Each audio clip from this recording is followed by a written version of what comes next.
మాతలింగే వదినే మాతలింగ మన కొడుకు రాముడే రాముడు రఘుభరత రాముడు తూర్పు రాజంతో దేవుడిని ఉత్తరం రాజు దేవుడిని దక్షిణం రాజుల లండి చవిటిని క్షత్రియ వంశాన్ని చిరది ఎవటిని నా కొడుకు పరశురాముడు నా కొడుకు రాముడు కుంకుమడుగు పసుపడుగు చూసుకుంటా పత్త పత్త పట్టుకుంటా మీ ఇంటికి వస్తాడు మీ నా కొడుకు మీ ఇంటికి వచ్చినప్పుడు నీ తోడుగోరు నీ భార్య తోడుగోరు నీ ఏడుగురు కొడుకుల తోడుగోరు ఏడుగురు కోడళ్ళ తోడుగోరు తోడుగోరకు చిన్న కత్తి తోడుగోరకు చిన్న జారు తోడుగోరకు అన్న మాతలింగే వదినే మాతలింగమ్మ పోయింది ఎల్లమ్మ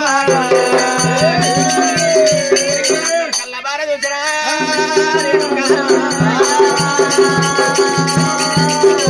కళ్ళ కళ్ళబార చూసే వరకు అమ్మవారి ఎల్లమ్మ గుండెల గుబుల వండి ధరణి మీద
Namo